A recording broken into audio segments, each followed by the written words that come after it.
O jogo da rainha. Quando a vingança se veste de nude, você realmente conhece as pessoas ao seu redor? Tem certeza de que a imagem que elas projetam é a realidade e não uma fachada cuidadosamente construída? Prepare-se, porque a história que você está prestes a ler fará você questionar tudo o que pensava saber sobre poder, ambição e a paciência silenciosa de uma mulher. Léo Guedes se considerava o mestre da manipulação, o jogador de xadrez que jogava a partida a longo prazo. Durante 5 anos ele cultivou a imagem perfeita de um marido amoroso, enquanto, secretamente, desprezava a vida simples e austera de sua esposa. Para ele, ela era apenas um degrau, um lugar temporário, até que pudesse garantir seu futuro com uma mulher de verdadeiro poder e influência. Ele havia arquitetado um plano meticuloso para deixá-la praticamente sem nada no 5º aniversário de casamento. O que ele nunca, jamais suspeitou era que o nada de sua esposa era, na verdade, um império multibilionário e que ela estava simplesmente esperando o momento perfeito da traição para recuperar tudo o que ele tinha e tudo o que ele um dia esperou ser. Isabel Santos levava uma vida pintada em tons de nude, não o elegante nude areia de um cachecol de cachemira, mas o nude opaco e esquecido de uma sala de espera de consultório médico. Sua casa de 2 andares em um condomínio respeitável, mas anódino, na Grande São Paulo, era decorada com bom gosto, mas não tinha um único objeto que chamasse a atenção ou provocasse uma conversa. Seu carro, um sedã sensato de 5 anos, estava sempre limpo e impecavelmente mantido. Ela recortava cupons, gabava-se de encontrar cortes de carne orgânica em promoção, e sua maior emoção semanal parecia ser a chegada do jornal de domingo com sua infinidade de folhetos promocionais.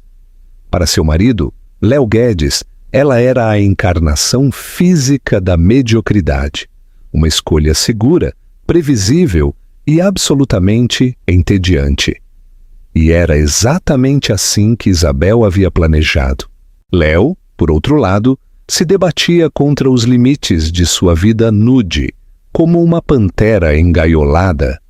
Ele era um homem que acreditava estar destinado a um mundo de cromo, vidro e vistas panorâmicas da Avenida Paulista. Trabalhava como gestor de carteiras em uma firma de investimentos de médio porte. Um emprego respeitável para qualquer padrão normal, mas, para Léo, era um purgatório.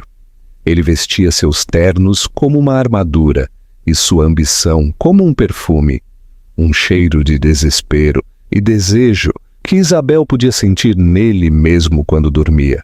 Você se lembrou de programar o gravador para aquele documentário sobre títulos municipais? Perguntou Isabel em uma noite de terça-feira. Sua voz era o epítome da doce domesticidade. Ela estava mexendo uma panela de sopa de lentilha, a imagem de uma dona de casa econômica e preocupada com a saúde.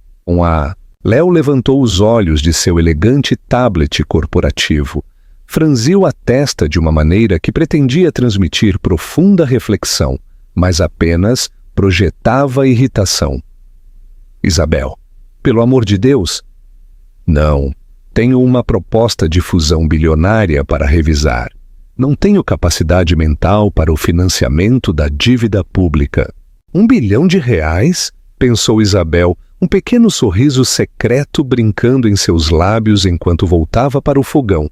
Se você soubesse, o casamento deles havia começado 5 anos antes, um romance vertiginoso, segundo todos os relatos externos. Léo era charmoso, bonito e exalava uma energia que prometia um futuro muito mais grandioso do que seu presente. Isabel, trabalhando como uma tranquila bibliotecária em uma pequena biblioteca no interior de São Paulo, parecia completamente cativada. No segundo encontro, ela havia confessado com hesitação praticada que vinha de uma família abastada. Explicou que tinha um fundo fiduciário modesto, o suficiente para proporcionar uma boa reserva, mas que seus pais a haviam criado para ser autossuficiente e cautelosa com caçadores de fortunas. Foi a isca perfeita. Léo, cuja própria família era solidamente de classe média, viu uma oportunidade de ouro. Uma esposa com algum dinheiro próprio, o suficiente para aliviar as pressões financeiras enquanto ele subia na escala corporativa, mas não tanto a ponto de ela ter qualquer poder real sobre ele. Ele rapidamente concordou em assinar o acordo pré-nupcial que o advogado dela havia redigido.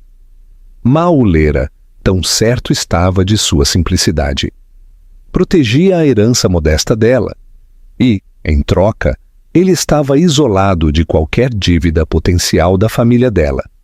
Parecia ridiculamente simples, uma mera formalidade. Na realidade, o documento era uma obra-prima, 200 páginas de guerra legal, elaborada pelo Dr. Almeida, a mente jurídica mais afiada do Brasil, e o homem que supervisionava a fortuna da família Viana há 40 anos. Era um dragão adormecido, projetado para proteger não um fundo fiduciário modesto, mas uma herança tão vasta que poderia engolir o mundo inteiro de Léo sem sequer um soluço. Isabel não era Isabel Santos, a bibliotecária da pequena cidade. Ela era Isabel Viana, a única herdeira do império industrial e imobiliário da família Viana, uma fortuna avaliada em dezenas de bilhões. Ela havia fugido de sua jaula de ouro aos 25 anos, sufocada pelas expectativas e pelos predadores da alta sociedade que orbitavam sua família. Ela ansiava por normalidade, ansiava por ser amada por si mesma, não pelos 9 zeros que seguiam seu nome. Então, ela havia criado Isabel Santos, uma mulher que encontrava alegria nas coisas simples, e esperou para ver quem a amaria. Léo não era esse homem. À medida que o 5º aniversário se aproximava, a data em que sua herança seria total e irrevogavelmente transferida para seu controle, a inquietação de Léo havia se transformado em um desprezo palpável. Ele estava mais crítico, mais distante. Zombava de suas planilhas de orçamento e revirava os olhos quando ela sugeria um acampamento de fim de semana em vez de um resort luxuoso. Precisamos projetar uma imagem de sucesso, Isabel, dizia ele, seu tom tingido de condescendência. Você não pode aparecer em um evento de networking da empresa, cheirando a fogueira e dirigindo esse carro tão sensato. Ele começou a trabalhar até tarde. Seu telefone agora estava sempre angulado para longe dela, e o perfume de um aroma caro e desconhecido agarrava-se aos seus ternos em algumas noites. Isabel não era tola. Ela conhecia os sinais. Havia visto isso 100 vezes no mundo de seus pais, as traições casuais e os romances calculados que eram tão comuns quanto os canapés em um gala. Ela esperava, com uma parte desesperada e tola de seu coração, que seu mundo nude estivesse imune. Mas enquanto o observava agora, digitando impacientemente em seu tablet, seu rosto iluminado pela fria luz azul, ela soube que seu experimento de normalidade estava chegando a um final dramático e doloroso. Ele estava se afastando porque pensava que finalmente havia encontrado seu bilhete para a vida que ansiava, uma vida da qual ele acreditava que ela nunca faria parte. A sopa está quase pronta, disse ela suavemente, sua voz não traindo a fria certeza que se endurecia em seu íntimo. "Oh, se não estou com fome", ele murmurou sem levantar a cabeça. "Estou me encontrando com Eduardo Tavares, do Grupo Tavares, esta noite. É uma grande oportunidade. Provavelmente vou jantar algo com ele." A mão de Isabel apertou a colher de pau. Grupo Tavares, o maior rival da principal divisão de investimentos de sua família. E ela sabia com certeza que Eduardo Tavares, um notório tubarão corporativo, não jantava com gestores de carteiras de médio porte. Mas sua filha, Patrícia Tavares, certamente o fazia. Patrícia, uma morena elegante e ambiciosa, cujas redes sociais eram uma galeria curada de festas exclusivas e conexões de alto nível. Patrícia, cujo pai dirigia o lado Tavares do Grupo Tavares. Isabel sentiu uma calma gelada familiar se instalar sobre ela. Era a calma Viana, a quietude perturbadora pela qual seu avô era famoso logo antes de orquestrar uma aquisição hostil. O ato havia terminado. Léo havia feito seu movimento. Ele simplesmente não percebeu que estava jogando damas, enquanto ela estava prestes a virar o tabuleiro de xadrez inteiro. "Tudo bem, querido", disse sua voz tão suave quanto seda. "Não trabalhe demais. Vou deixar algo na geladeira." Ele grunhiu em resposta, já perdido em seu mundo de ambição. E engano. Ele não viu o olhar nos olhos de sua esposa. O nude havia sumido. Em seu lugar estava o brilho frio e duro do aço polido. O jogo havia começado. As 2 semanas seguintes foram uma aula magistral de engano. Isabel interpretou o papel da esposa ligeiramente preocupada e um pouco avoada com perfeição.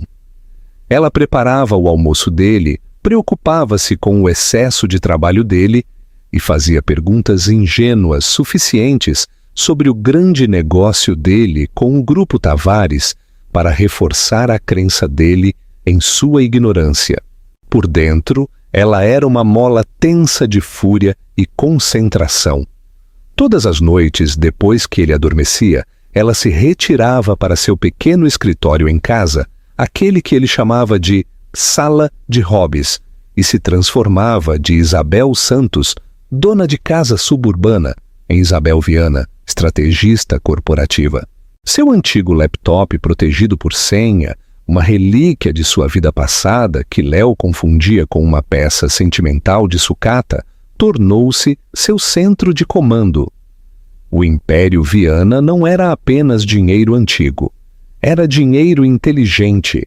Tinha se diversificado, evoluído, e sua rede de inteligência era formidável. Alguns e-mails criptografados para o Dr. Almeida puseram as rodas em movimento. Em questão de dias, ela tinha um dossiê completo sobre a vida de Léo fora de suas paredes nude.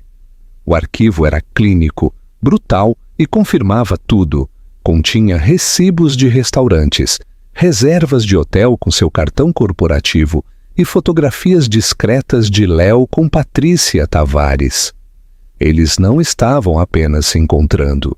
Eram um casal, rindo intimamente durante jantares à luz de velas, a mão dele possessivamente em suas costas.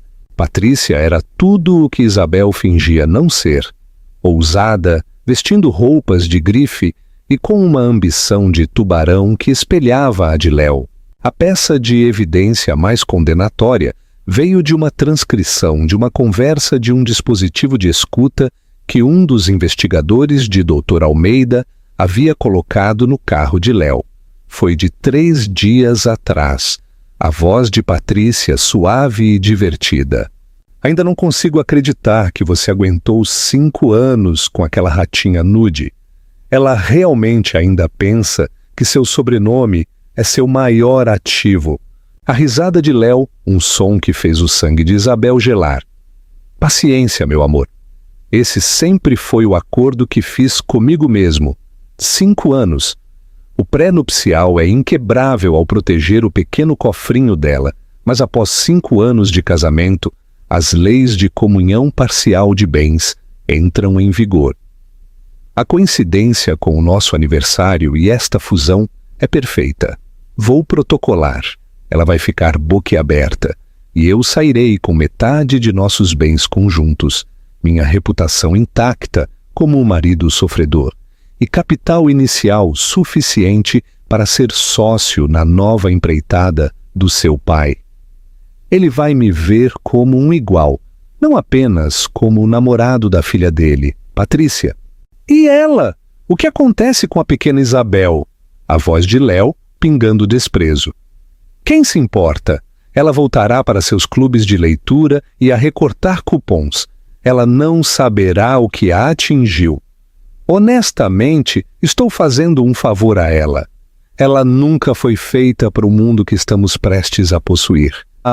Isabel leu as palavras repetidamente, o texto preto e clínico gravando-se em sua memória. Ele não a tinha apenas traído. Ele estava jogando um jogo longo e calculado desde o início. Ele não tinha deixado de amá-la. Ele nunca havia a amado. Ela era apenas um meio para um fim, um investimento de 5 anos que ele estava prestes a resgatar. A dor foi aguda e visceral, uma dor física no peito. A pequena centelha de esperança que ela abrigava, a esperança de que alguma parte de sua vida tivesse sido real, evaporou, deixando um vazio frio e duro. E então o vazio se encheu de raiva, uma raiva pura e não diluída. A última peça do quebra-cabeça, a que a fez ofegar, veio da imersão profunda de Dr. Almeida no computador de trabalho de Léo. Léo estava usando seu cargo em sua empresa para vazar dados sensíveis sobre seus clientes para Eduardo Tavares, o pai de Patrícia.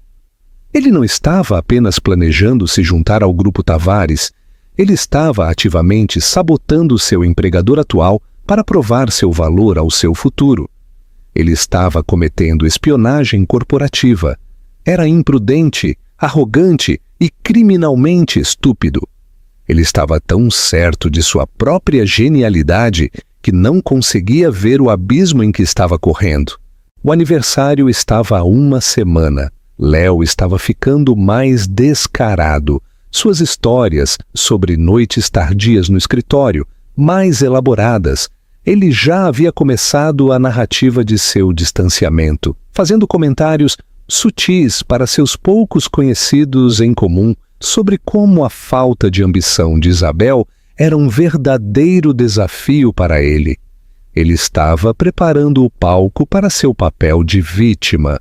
O momento decisivo veio em uma quinta-feira à noite, o dia antes de seu 5º aniversário de casamento. Léo chegou em casa tarde, cheirando a vinho e ao perfume de Patrícia. Ele encontrou Isabel na sala de estar com um álbum de fotos aberto em seu colo. "Olá", disse ele, sua voz artificialmente suave. "Veja só você, ficando nostálgica." Eu estava apenas pensando, disse Isabel, sua voz calma e firme. Ela olhou para ele, seus olhos buscando os dele. 5 anos. Parece uma vida inteira, não é? Léo largou sua maleta com uma piedade predatória em seus olhos. Este era o momento, a abertura perfeita. Ele poderia começar a conversa agora, o discurso gentil e compassivo que ele estava ensaiando por semanas.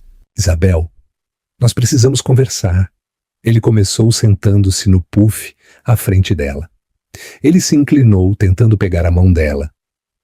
Estes últimos anos, nós simplesmente nos tornamos pessoas diferentes. Eu te amo. Sempre amarei a mulher com quem me casei. Mas não tenho certeza se sou o homem que pode te fazer feliz agora. Cada palavra era uma mentira perfeitamente entregue. Isabel o deixou continuar, permitindo que ele tecesse sua teia de engano compassivo. Ele falou de seus sonhos, suas ambições e como ele sentia que a estava impedindo de uma vida mais simples que ela merecia. Foi uma obra-prima de tolice egoísta. Ela esperou até que ele terminasse, até que o silêncio na sala se tornasse pesado com sua falsa sinceridade. Ela olhou para o álbum de fotos, uma imagem deles em sua lua de mel, ambos sorrindo, um deles fingindo. Então ela fechou o álbum com um baque suave, mas definitivo. Você está certo em uma coisa, Léo, disse ela, sua voz subitamente desprovida de toda a sua suavidade praticada. Era uma voz que ele nunca tinha ouvido antes, clara, fria e ressoando com uma autoridade que fez os pelos de seus braços se arrepiarem. Nós nos tornamos pessoas diferentes. Ou melhor, eu terminei de fingir ser quem eu não sou. Ela se levantou. Você mencionou seu encontro com Eduardo Tavares e suas ambições.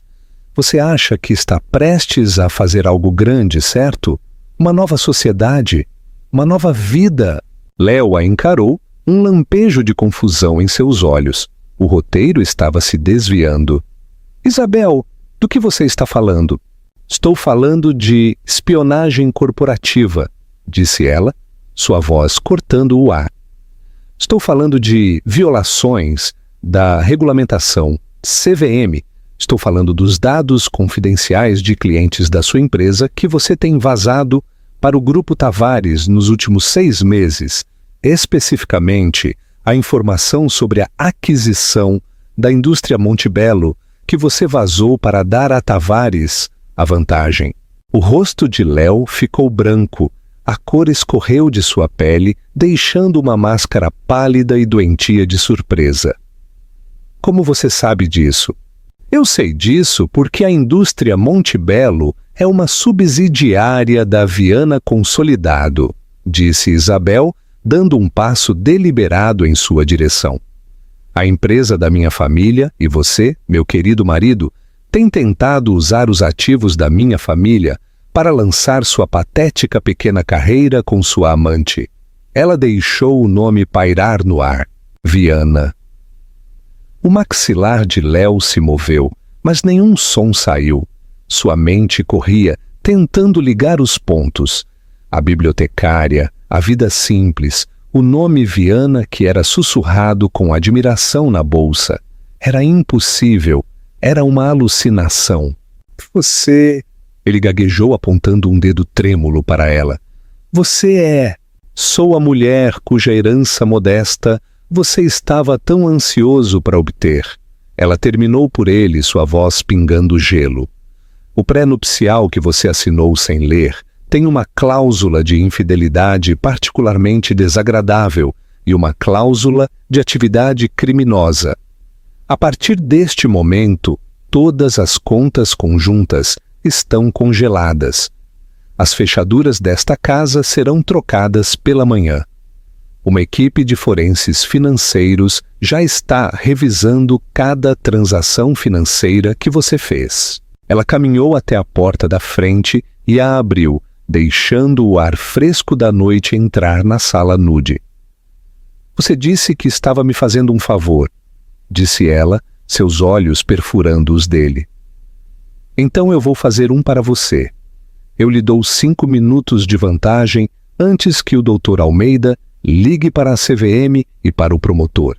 Eu sugiro que você os use. O mundo que você está prestes a possuir é uma cela de 2 por 2 metros. Agora saia da minha casa.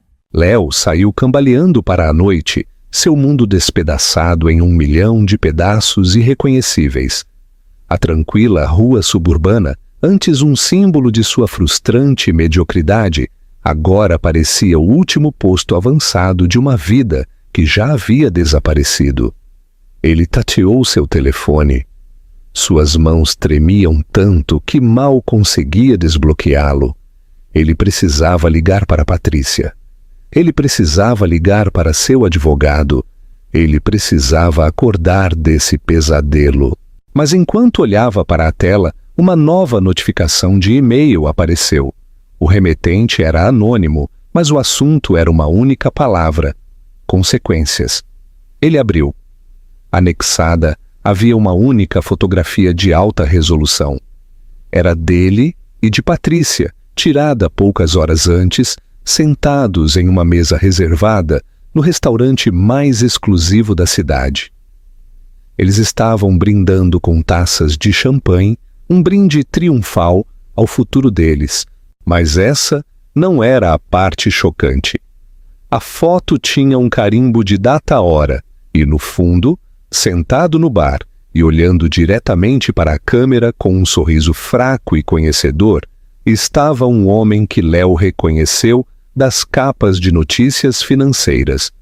Eduardo Tavares, o pai de Patrícia. Abaixo da foto havia uma breve linha de texto. Ele também estava te usando. A compreensão atingiu Léo como um golpe físico. Tavares não o estava trazendo como sócio. Ele estava usando a ambição imprudente de Léo para coletar informações ilegais sobre um concorrente. Assim que o acordo fosse fechado, Tavares o teria dispensado, deixando-o para arcar com as consequências. Patrícia, a filha de seu pai, estava, sem dúvida, envolvida. Ele não era o jogador. Ele era o peão movido por duas rainhas diferentes no mesmo tabuleiro. Ele havia sido superado de todos os ângulos possíveis. Seu telefone tocou, mas não era Patrícia. O identificador de chamadas mostrava Dr. Almeida.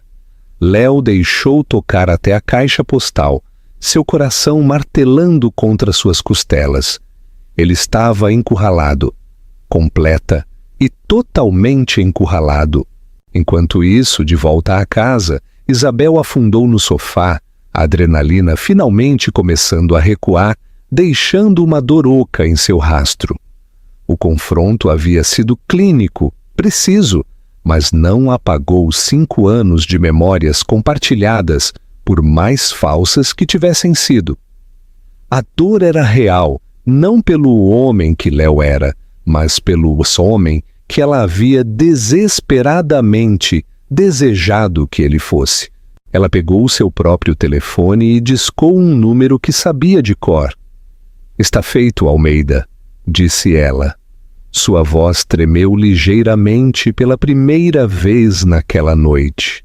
"Eu vi", respondeu a voz calma e tranquilizadora do Dr. Almeida.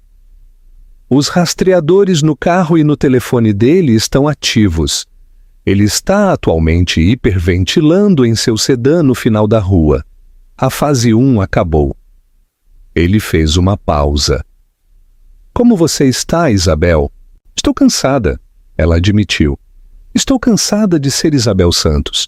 "Então é hora de Isabel Viana voltar para casa", disse Almeida suavemente. "O jato está reabastecido, estará no campo de aviação privado em 2 horas. Suas malas já estão feitas." Isabel olhou ao redor da sala nude.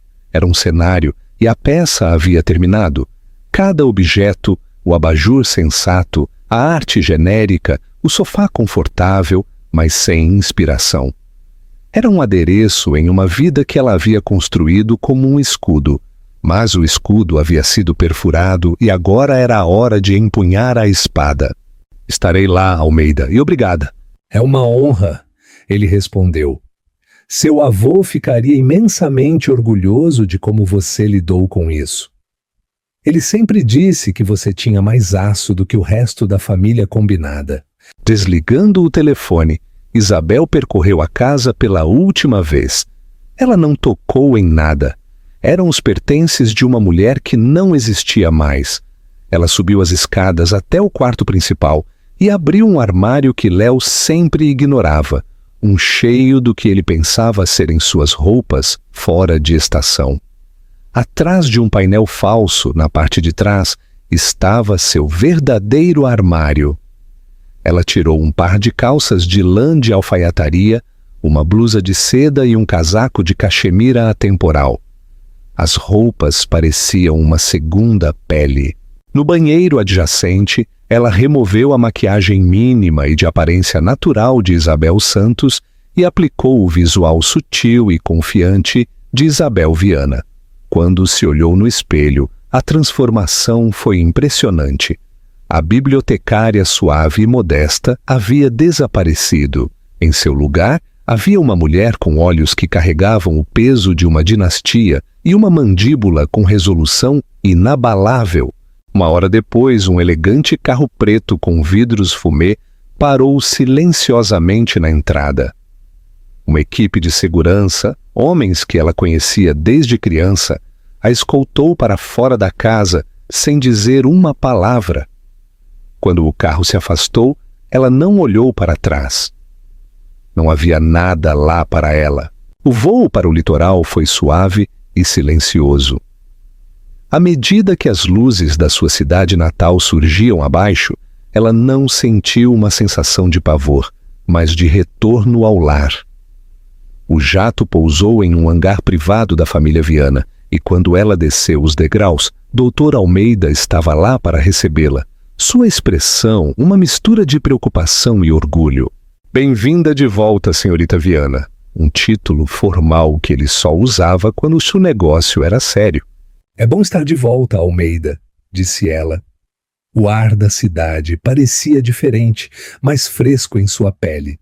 Eles seguiram diretamente para a mansão Viana, a extensa propriedade no topo do penhasco da qual ela havia fugido uma década antes. Era como ela se lembrava, imponente, magnífica e silenciosa como um túmulo. Mas naquela noite não parecia uma prisão, parecia uma fortaleza. Lá dentro, no grande escritório com painéis de madeira, dominado por um retrato de seu severo avô, Almeida expôs a próxima fase. Léo está escondido, ele relatou entregando-lhe um tablet. Ele tentou entrar em contato com Patrícia, que bloqueou seu número. Ele então ligou para seus pais, que creio estarem tão por fora quanto todos os outros. Ele tem cerca de R$ 4.000 em uma conta corrente pessoal, que você não pode tocar. Todo o resto está bloqueado. E o Grupo Tavares? Perguntou Isabel, sua voz aguda. Eduardo Tavares é um problema, admitiu Almeida.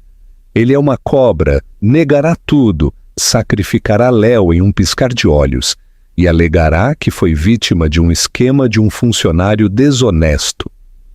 A CVM investigará Léo, mas Tavares provavelmente sairá ileso, a menos que o forcemos. Então nós o forçamos, disse Isabel, sem hesitar.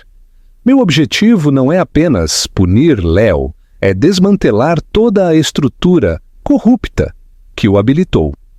O Grupo Tavares usou a ganância do meu marido para cometer espionagem corporativa contra a empresa da minha família. Isso não foi apenas uma traição ao meu casamento, foi um ataque ao meu legado. Almeida assentiu, um sorriso sombrio em seu rosto. Esta era a Isabel de quem ele se lembrava. O acordo completo de Tavares, pelo qual Léo estava dando informações, depende da aquisição da indústria Monte Belo, continuou Isabel, andando pela sala. Ele acha que tem uma vantagem interna. Ele não sabe que estivemos negociando uma contraproposta através de uma corporação fantasma nos últimos 2 meses. Almeida levantou uma sobrancelha. Um plano de contingência. Uma arma? Corrigiu Isabel. O avô sempre dizia que é preciso ter uma arma carregada em cada sala. Nossa oferta é 10% mais alta, totalmente financiada e pronta para ser assinada. Tavares está prestes a anunciar sua aquisição triunfal na gala anual da Fundação das Artes em 3 dias. É o evento social mais importante do ano. Ele planeja ser o rei da cidade. Um plano frio e brilhante começou a se formar em sua mente. Um plano digno do nome Viana. Era ousado, público e absolutamente devastador. Almeida, disse ela, virando-se para ele, seus olhos brilhando com uma luz perigosa. Eu preciso que você me consiga um ingresso para aquela gala e preciso que você organize uma reunião com o Conselho da Indústria Monte Belo para amanhã de manhã. É hora de lembrar ao Sr. Tavares o que acontece quando você tenta caçar um Viana. O fantasma da mansão Viana estava de volta e pronto para atormentá-los a todos. As 72 horas seguintes foram um turbilhão de agressão calculada, conduzida não com gritos e ameaças, mas com a precisão silenciosa e letal de um franco atirador. Enquanto Léo Guedes se escondia em um motel sujo na periferia da cidade, tentando freneticamente encontrar um advogado que sequer atendesse sua ligação, Isabel Viana travava uma guerra em múltiplas frentes a partir do opulento centro de comando do escritório de sua família. Seu primeiro movimento foi a reunião com o Conselho de Administração da Indústria Montebello. Eles eram uma empresa conservadora da velha guarda, assustados com as táticas agressivas de Eduardo Tavares. Eles haviam se inclinado para a oferta dele simplesmente porque acreditavam que era a única séria sobre a mesa. Isabel entrou na sala de reuniões deles não como uma mulher desprezada, mas como a cabeça calma e poderosa do futuro da Viana consolidado. Ela não mencionou Léo ou as táticas desonestas de Tavares. Em vez disso, ela apresentou uma visão. Ela falou de estabilidade, crescimento a longo prazo e respeito pelo legado da empresa deles. Ela conhecia o negócio deles de trás para frente, apontando sinergias e potencial de inovação que Tavares, em sua pressa, havia negligenciado. Em seguida, ela apresentou a oferta de sua corporação fantasma, Investimentos Sol Nascente. Era limpa, significativamente mais alta e garantia os empregos de sua equipe de alta gerência, um ponto-chave que Tavares havia planejado ignorar. Acreditamos em construir, não em desmantelar, ela concluiu, sua voz ressoando com confiança. O Grupo Tavares os vê como um degrau. Nós os vemos como uma pedra angular. Quando ela saiu da reunião, a maré havia mudado. O conselho estava convencido. Eles concordaram em aceitar a oferta da Sol Nascente, aguardando uma votação final no dia seguinte, à tarde da gala. A armadilha estava montada. Sua segunda frente foi uma campanha sutil, mas devastadora contra a reputação profissional de Léo. Dr. Almeida, usando sua extensa rede, começou a espalhar a verdade da situação através de canais cuidadosamente escolhidos. Ele não vazou para a imprensa. Ele falou com os discretos formadores de reis de seu mundo, os chefes de firmas de recrutamento executivo, os sócios-chave de grandes escritórios de advocacia, os influentes membros de conselhos que faziam parte de uma dúzia de comitês diferentes. A narrativa era simples e letal. Léo Guedes não era uma estrela em ascensão, mas uma responsabilidade imprudente. Ele se engajou em atividades criminosas, traiu sua empresa e tentou fraudar uma família significativa, os Viana. O nome em si era suficiente para causar um calafrio na comunidade financeira. Ninguém queria se associar a um homem que havia se tornado inimigo de uma dinastia tão poderosa e notoriamente privada. Ao final do dia, o nome de Léo era veneno. Cada porta para a qual ele poderia ter batido estava se fechando silenciosa e firmemente. Sua terceira frente era pessoal. Isabel tinha uma equipe que discretamente empacotou cada objeto que Léo possuía da casa.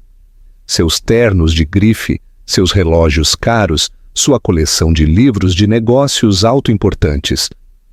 Tudo foi encaixotado e enviado não para seu motel, mas para a modesta casa de seus pais em outro estado. Foi uma mensagem clara e inequívoca. Sua vida aqui acabou. As fechaduras foram trocadas e uma empresa de segurança de primeira linha agora patrulhava a propriedade. Ao longo de tudo isso, Isabel manteve uma calma perturbadora. Dormia pouco, alimentada por café e uma fúria fria. Ela estava se preparando meticulosamente para o ato final. Ela arrumou o cabelo e a maquiagem não de uma forma frívola e comemorativa, mas como uma guerreira se preparando para a batalha. Ela escolheu sua arma para a noite com cuidado, um deslumbrante vestido azul meia-noite. Era elegante e dominante, a cor do poder e da profundidade. Em volta de seu pescoço, ela usava o lendário diamante Viana, uma pedra impecável de 50 quilates que não era vista em público há 2 décadas. Não era apenas uma joia, era uma declaração. Era a coroa de uma imperatriz. Léo, enquanto isso, estava desmoronando. Seus telefonemas frenéticos para Patrícia ficaram sem resposta. Suas tentativas de acessar sua conta de corretagem foram recebidas com uma parede digital que dizia "Conta congelada. Contate o administrador." Quando ele finalmente contatou um advogado júnior em sua antiga firma, a voz do homem era fria. "Léo, não posso te aconselhar oficialmente, mas posso dizer que os sócios sabem. Eles estão convocando uma reunião de emergência. O boato é que a CVM abriu uma investigação formal baseada em uma denúncia do Dr. Almeida. Você precisa conseguir um advogado de defesa criminal, agora mesmo." Desesperado, Léo dirigiu até o prédio do Grupo Tavares na esperança de um encontro cara a cara com Patrícia, ou seu pai. Ele foi parado no saguão pela segurança. "Sr. Guedes, fomos instruídos a não permitir sua subida." O rosto do guarda estava impassível. "Mas eu tenho uma reunião. Eu trabalho com Eduardo Tavares", insistiu Léo, sua voz embargada. O guarda olhou para um memorando. "Minhas instruções são claras, senhor. Sua entrada não é permitida. Se não sair, chamaremos a polícia." Derrotado e humilhado, Léo recuou. Ele era um pária. Ele voou tão perto do sol e agora estava em queda livre, sem ninguém para pegá-lo. Sua raiva e pânico se transformaram em uma nova ideia desesperada. A gala. Todos estariam na gala. Se ele pudesse falar com Patrícia, apenas explicar. Ele ainda tinha os ingressos que lhe foram dados, uma regalia de sua suposta nova posição. Ele iria. Ele os confrontaria. Era sua última e patética chance de resgatar algo do naufrágio. Na tarde da gala, Almeida recebeu um telefonema do presidente da indústria Montebello. A votação foi unânime. Eles haviam aceitado a oferta da Investimentos Sol Nascente. A papelada final seria assinada e registrada na próxima hora. O acordo de Tavares estava morto. "Ele ainda não sabe", disse Almeida a Isabel, enquanto ela ajustava o diamante Viana. "Ele entrará naquela gala esta noite, pensando que está prestes a celebrar a maior vitória de sua carreira." Um sorriso lento e frio surgiu nos lábios de Isabel. "Uma celebração da vitória é uma festa", disse ela. "Uma execução pública é um espetáculo, e eu sempre acreditei em dar um bom espetáculo." Ela se levantou e olhou para seu reflexo. A mulher, olhando de volta, não estava mais se escondendo. Ela era formidável, poderosa e em completo controle. A guerra silenciosa havia terminado. Era a hora da rendição pública. A gala da Fundação das Artes era o auge do mundo social e financeiro da cidade. Realizada no grande salão de baile do Museu de Arte Moderna, um espaço cavernoso de mármore branco e tetos de vidro altíssimos. O ar zumbia com o som do poder sussurrante, o tinir de taças de champanhe e o murmúrio de acordos multibilionários nascendo e morrendo. Eduardo Tavares e sua filha, Patrícia Tavares, eram o rei e a princesa indiscutíveis da noite. Tavares estava perto da entrada, um sorriso presunçoso e triunfante colado em seu rosto, enquanto aceitava os parabéns de uma multidão bajuladora. Ele era um leão na corte, saboreando a glória de uma presa que ele acreditava ser sua. Patrícia estava ao seu lado, radiante em um vestido vermelho sangue, seus olhos examinando a sala, com o ar de propriedade de alguém que acabara de herdar o mundo. Léo Guedes esgueirou-se para o evento por uma entrada lateral, parecendo desgrenhado e frenético. Seu terno estava amassado seu rosto pálido de suor. Ele parecia completamente fora do lugar, um fantasma em um banquete. Ele viu Patrícia e começou a abrir caminho pela multidão, seus movimentos desajeitados e desesperados. Patrícia! Ele gritou, sua voz um apelo cru. Ela se virou e seu rosto, por um momento fugaz, registrou surpresa. Então endureceu em uma máscara de puro e absoluto desprezo. — O que você está fazendo aqui? Sibilou sua voz baixa e venenosa. — Você é uma praga ambulante, fique longe de mim. Mas o nosso plano... gaguejou Léo. Tudo o que trabalhamos...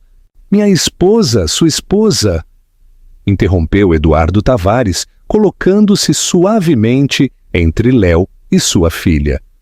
Seu sorriso havia desaparecido, substituído por um olhar de gélido desprezo. Jovem, seus problemas conjugais são apenas seus. Quanto a qualquer plano, acho que você descobrirá que foi um contratante temporário, cujos serviços não são mais necessários. Na verdade, você se tornou uma responsabilidade significativa, segurança.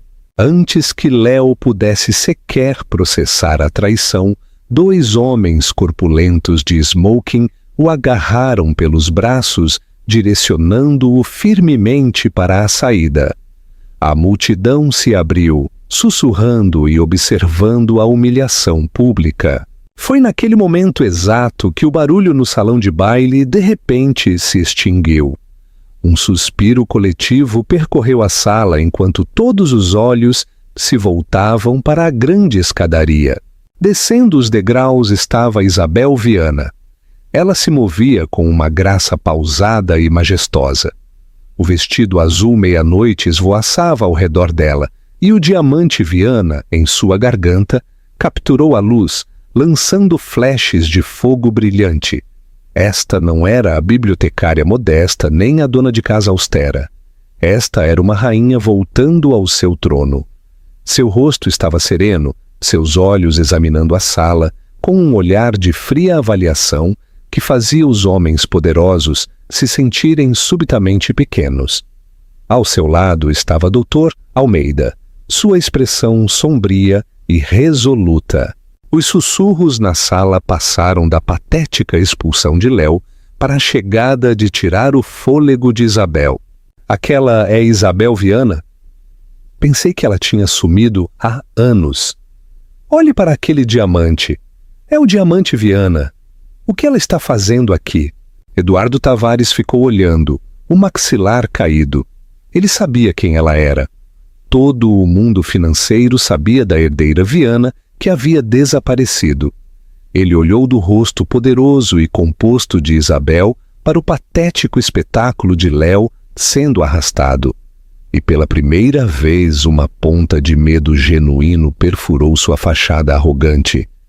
Ele percebeu com um nó no estômago que havia cometido um erro de cálculo catastrófico. Isabel não olhou para Léo. Sua atenção estava focada apenas em Tavares. Ela e Almeida desceram os degraus finais e começaram a caminhar diretamente em sua direção, a multidão se abrindo diante deles como o mar vermelho. — Eduardo! Disse Isabel, sua voz calma, mas audível no salão de baile, subitamente silencioso. — Parabéns! Ouvi dizer que você está em clima de festa esta noite.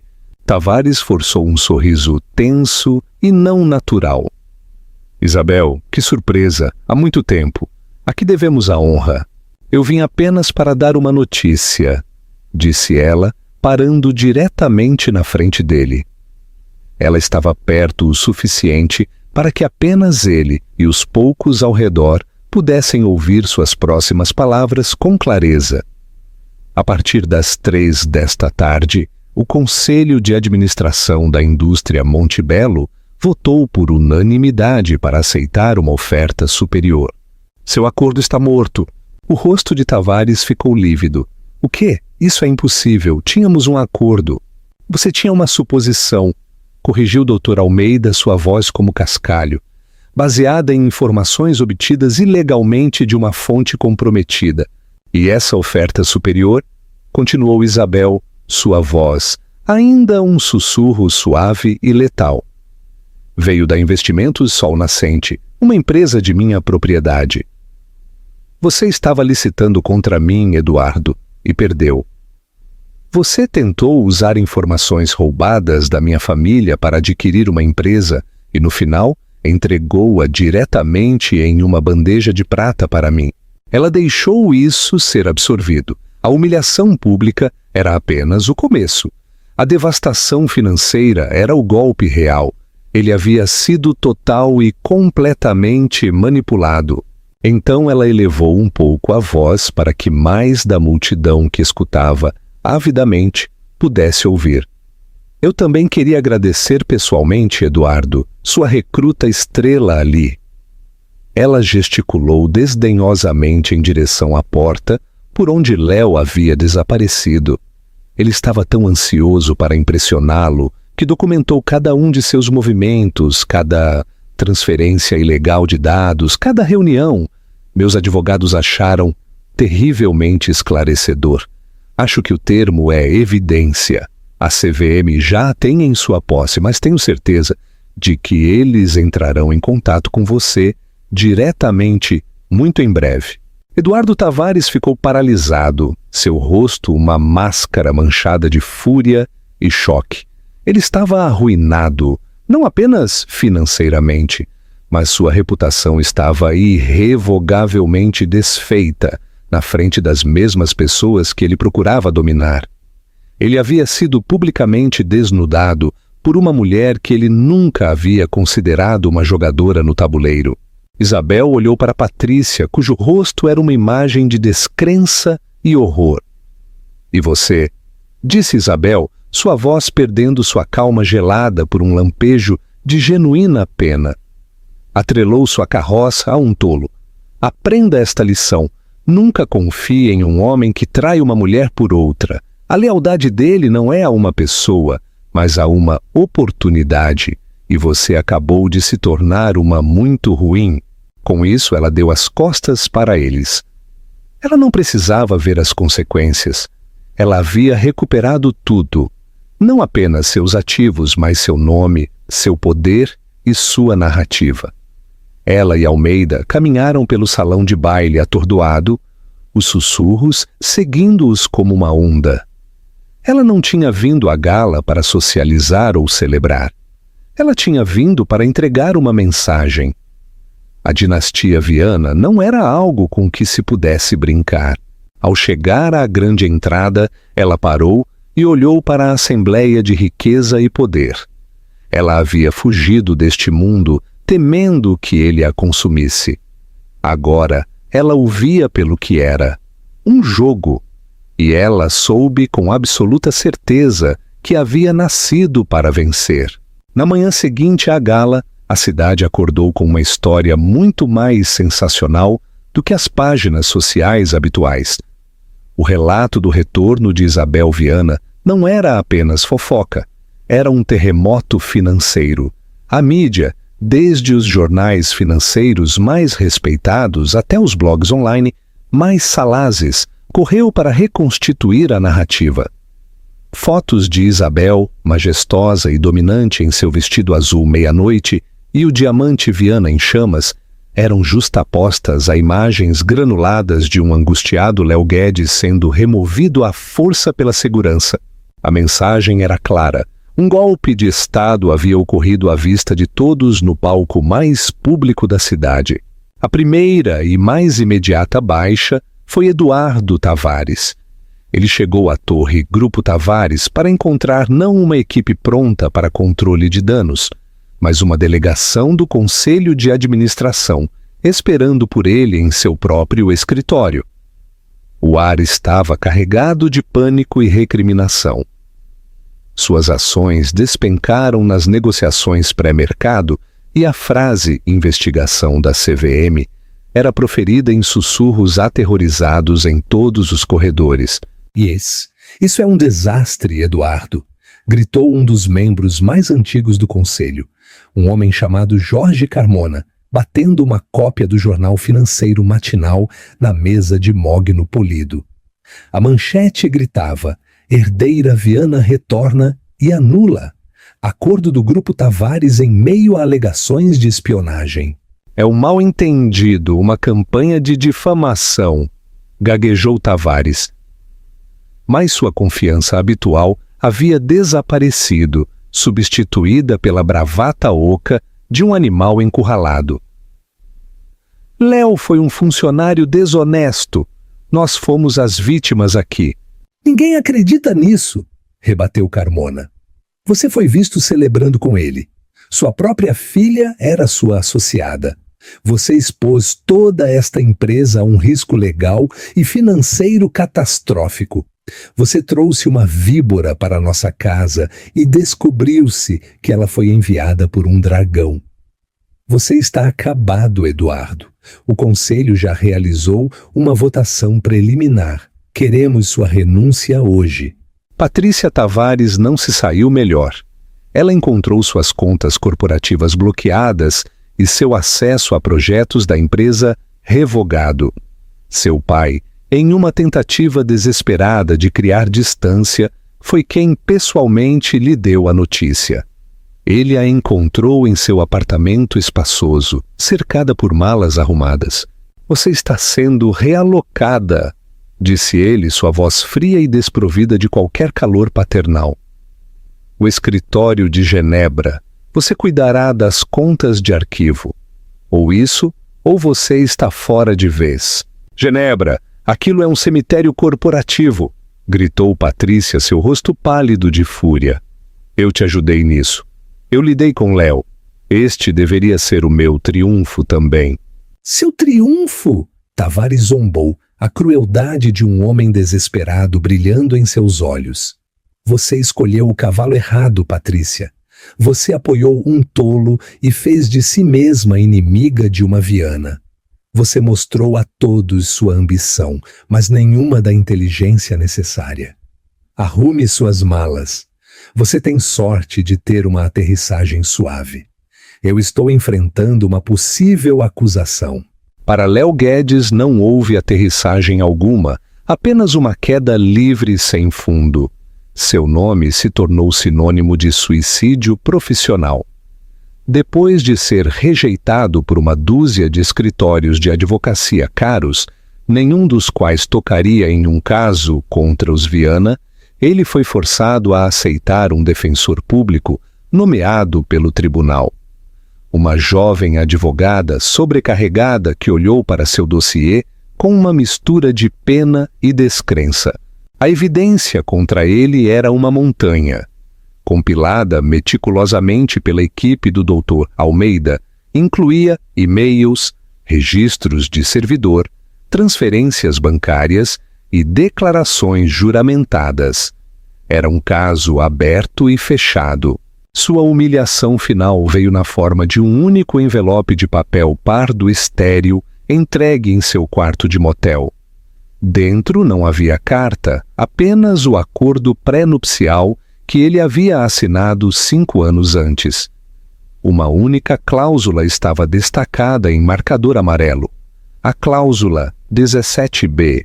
Em caso de má conduta grave, incluindo, mas não se limitando a atividade criminosa ou infidelidade conjugal que resulte em escândalo público, todas as reivindicações sobre bens conjugais, compartilhados ou não, serão irrevogavelmente perdidas. Ele finalmente entendeu. O documento não era um escudo para suas economias modestas. Era uma guilhotina, e suas próprias ações haviam provocado sua queda. Confrontado com a perspectiva de um julgamento público prolongado e décadas na prisão, ele aceitou o acordo de confissão de culpa, 7 anos em uma instalação federal. Ele perseguiu um sonho de R$1 bilhão e acordou em um pesadelo de 2 por 2 metros. Enquanto os mundos deles desmoronavam, o de Isabel se reconstruía. Ela não embarcou, como a imprensa especulou, em uma turnê de vingança. Seu trabalho foi muito mais sutil e construtivo. Ela assumiu o papel de CEO interina, na Viana consolidado, entrando na sala de reuniões não com arrogância, mas com uma competência calma e de ferro que silenciou imediatamente qualquer cético. Ela conhecia a carteira da empresa melhor do que eles, resultado de seus anos de estudo secreto. Em vez de se regozijar, ela se concentrou em transformar sua vitória em um novo legado. Seu primeiro grande ato foi a criação da Iniciativa de Desenvolvimento Urbano Viana. Ela usou os ativos adquiridos do Acordo da Indústria Montebello como base. Por muito tempo, ela anunciou ao Conselho: esta empresa se concentrou em construir monumentos à riqueza, torres de luxo, resorts exclusivos, estruturas que servem a poucos. Mas passei 5 anos vivendo uma vida comum. Eu vi as lutas e as aspirações das pessoas que não estão em nossos balanços. O futuro não está em construir muros mais altos, mas em construir comunidades mais fortes. Ela investiu centenas de milhões na compra de propriedades urbanas em dificuldades, muitas delas resultado do colapso do Grupo Tavares, mas onde eles haviam planejado condomínios de vidro estéreis, Isabel encomendou planos para algo radical: espaços de vida integrados. Eram comunidades com moradias acessíveis, belos parques públicos, creches subsidiadas e incubadoras de pequenas empresas projetadas para dar um começo aos empreendedores locais. Foi um conceito revolucionário que combinou o capitalismo astuto com profunda responsabilidade social. Ela estava usando as ferramentas de um império para desmantelar a própria exclusividade sobre a qual ele foi construído. Meses depois, Dr. Almeida a encontrou não no imponente escritório de seu avô, mas em um canteiro de obras enlameado, usando um capacete e jeans, discutindo animadamente projetos com uma jovem arquiteta. O projeto era a primeira de suas novas comunidades, e ela estava envolvida em cada detalhe. Recebi o decreto de dissolução final esta manhã, disse Almeida entregando-lhe uma pasta. Oficialmente acabou. Léo é uma não-entidade. Isabel pegou a pasta, mas não a abriu. Ela olhou para os esqueletos de aço dos edifícios que se erguiam contra o céu. Parece que acabou há uma vida inteira, disse ela. Ele foi apenas um catalisador. Um catalisador para isso? Perguntou Almeida, gesticulando para o movimentado local de trabalho. Seu avô teria admirado a crueldade da aquisição, mas não tenho certeza se ele teria entendido esta parte.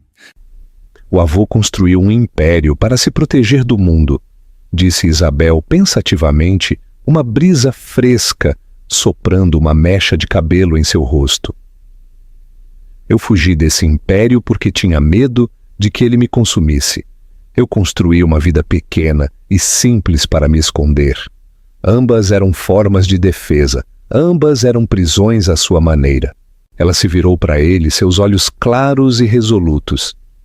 A traição de Léo foi feia e dolorosa, mas me ensinou algo essencial.